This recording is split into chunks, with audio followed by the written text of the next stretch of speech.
Good morning my dear students.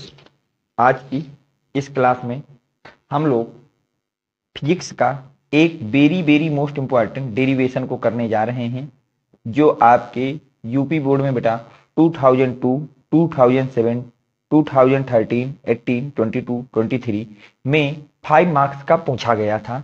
उस derivation का नाम है बायो-सेवर्ट का नियम। किसका बेटा? बायो-सेवर्ट का नियम। इसको आपको डिराइव करना है। बायो-सेवर्ट का नियम क्या है बेटा? एक धारावाही तार है और इससे r दूरी पे जाकर के आपको मैग्नेटिक फील्ड का डेरिवेशन करना होता है बेटा। r दूरी पे जाकर के किसका? मैग्नेटिक फील्ड के फार्मूले का डेरिवेशन करना है। तो देखिए यहाँ पे कुछ चीजें हमें पता होनी चाहिए। जैसा मैंने लिखा है, आपको अगर बोर्ड में ये क्वेश्चन पूछा जाता है तो सेम टू सेम ये लिख के आना है। आपको वहां पे पूरे पूरे 5 मार्क्स प्रोवाइड कराए जाएंगे।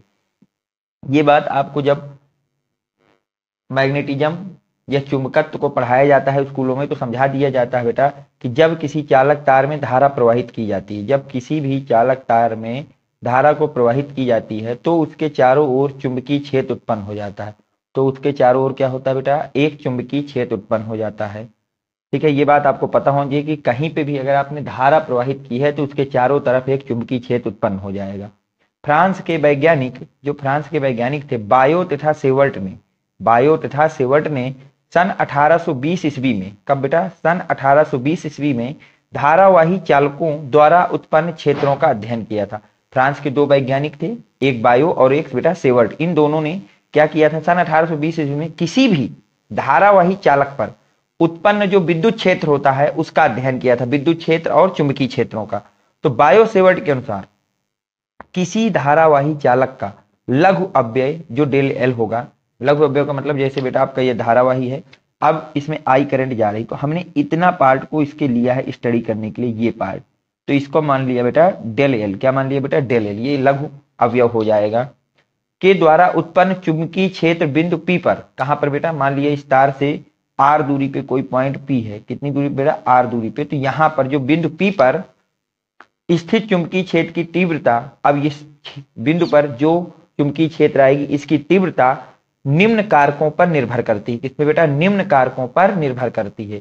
ये आपका डायग्राम है कि एक आपका धारावाही चालक है जिसमें आई करंट फ्लो हो रहा है, उसका हमने लघु अवयव डेल एल ले लिया है। डीएल या डेल एल एक ही बात होती है, और इससे आर दूरी पे जाकर के हमें पॉइंट पी पे मैग्नेटिक फील्ड को बताना है। तो देखिए उसका क्या होगा। पहली बात ये डिपेंड करती है बेटा, जो आपका डेल बी है वो चालक में प्रवाहित धारा आई के अनुक्रमानुपाती होती है, कि जो चालक में धारा प्रवाहित होगी उसके क्या होगी बेटा? ये अनुक्रमानुपाती होगी। जो चालक में धारा प्रवाहित होगी उसके अनुक्रमानुपाती। तो चालक में देखिए आपने बताया कि आई धारा प्रवाहित हो रही है, तो यहाँ पे मान लेते हैं मैग्नेटिक फील्ड डेल्टा बी उत्पन्न होगी। कितनी उत्पन्न होगी बेटा? Delta B. तो जो मैग्नेटिक फील्ड उत्पन्न होगी वो धारा के आई के समानुपाती होगा। ये आपका पहला पॉइंट है, ठीक है, जो बताया गया है बायो सेवर्ट के द्वारा। इसको समीकरण नंबर 1 मान लिया। फिर बोला गया है कि जो मैग्नेटिक फील्ड उत्पन्न होगी, जो आपकी मैग्नेटिक फील्ड या चुंबकीय क्षेत्र की तीव्रता उत्पन्न होगी, वो अवयव की लंबाई जो डेल एल है उसके अनुक्रमानुपाती होगा। उसके भी क्या होगा बेटा? अनुक्रमानुपाती। मतलब जो धारावाही में विद्युत क्षेत्र की तीव्रता है वो जो है उसके लघु अवयव के समानुपाती होगा, जिसको हमने डेल एल माना है। तो इसको समीकरण नंबर 2 मान लेंगे। क्या मान लेंगे बेटा? समीकरण नंबर 2। फिर बोला गया है जो आपका चुंबकीय क्षेत्र की तीव्रता का अवयव है वो लंबाई, जो चुंबकीय क्षेत्र की तीव्रता की लंबाई तथा बिंदु पी के बीच बने कोण थीटा, जो उनके बीच में बना कोण थीटा है, उनकी ज्या के अनुक्रमानुपाती होता है। मतलब ये है कि ये जो आपकी लंबाई का अवयव है और ये बिंदु पी है, इनके बीच का ये जो अवयव में जो कोण बन रहा है, जो बेटा थीटा कोण बन रहा है, कौन सा कोण? थीटा, इसके साइन के ज्या के बराबर होता है। ज्या का मतलब होता है साइन, ज्या का मतलब क्या होता है बेटा? साइन। इसके ज्या के बराबर होता है, तो साइन थीटा के समानुपाती हो जाएगा। तो हो गया आपका समीकरण नंबर 3। फिर 4 में बोला गया है आपसे बेटा कि जो चुंबकीय क्षेत्र की तीव्रता होती है वो चालक से बिंदु पी के बीच की दूरी, जिस बिंदु पे आपको फाइंड करना है चालक से उस बिंदु के बीच की दूरी के वर्ग के व्युत्क्रमानुपाती होता है। वर्ग क्या होता है बेटा? व्युत्क्रमानुपाती, मतलब डेल्टा बी व्युत्क्रमानुपाती होगा 1/r²। इसको समीकरण नंबर 4 मान लिया। अब हमने क्या किया है बेटा? समीकरण 1, 2, 3 व 4 को मिलाने पर, सभी समीकरणों को जब हम मिलाएंगे तो यहां से एक समीकरण क्या है बेटा? डेल बी इक्वल टू समानुपाती आई, डेल बी समानुपाती डेल एल, डेल बी समानुपाती साइन थीटा, डेल बी व्युत्क्रमानुपाती 1/r²। जब इन सारों को मिलाएंगे तो ये बनेगा आपके पास डेल बी समानुपाती I del L sine theta by are square. अब इसको हटाएंगे तो कोई कांस्टेंट आएगा, तो यहाँ पे जो कांस्टेंट आता है वो आता है म्यू नॉट अपॉन 4 पाई। यहाँ पे जो कांस्टेंट आता है वो क्या आता है बेटा, म्यू नॉट अपॉन 4 पाई। तो डेल बी का आपके सामने फार्मूला आ जाएगा mu naught 4 pi into I del L sine theta by are square. ये आपका यहाँ से फार्मूला आया, ये बेटा क्या आया फार्मूला। यहाँ पे अगर हम बात करें तो जो डेल बी है वो चुंबकीय क्षेत्र की तीव्रता है बिंदु पी पर। म्यू नॉट को हम लोग निर्वात की चुंबकशीलता बोलते हैं। निर्वात की क्या बोलते हैं बेटा, चुंबकशीलता बोलते हैं।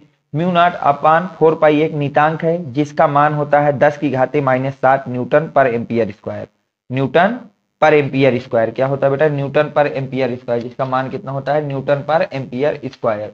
यहाँ तक आपको कोई डाउट नहीं होना चाहिए, यहाँ तक आपको किसी भी तरह का डाउट नहीं होना चाहिए।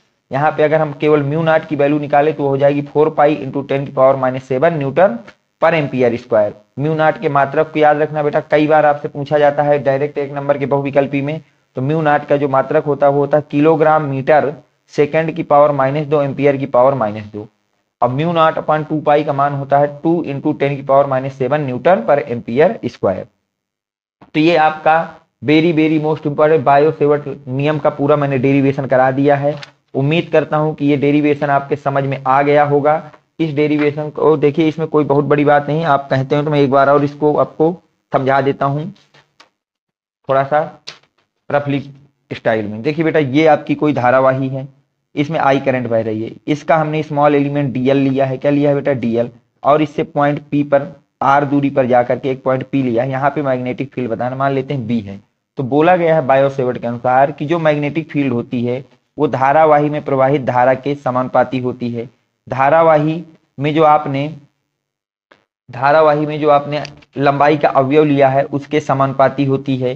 धारावाही जो लंबाई का अवयव है तथा बिंदु पी की जो रेखा है इनके बीच में जो बना कोण है उसकी ज्या के समानुपाती होता है। जबकि लंबाई के अवयव या धारावाही तथा बिंदु पी के बीच की जो दूरी होती है इसके वर्ग के व्युत्क्रमानुपाती होती है। तो ये आपके समीकरण नंबर 4 हो गया। अभी सभी समीकरणों को एक साथ लेना है, तो जब हम चारों समीकरणों को मिलाएंगे तो b इक्वल टू बन जाएगा I del L sine theta by are square. अब जब आप समानुपाती का चिन्ह हटाएंगे तो यहाँ पे कोई नीतांक आएगा, तो b बराबर हो जाएगा mu naught upon 4 pi I del L sine theta by are square.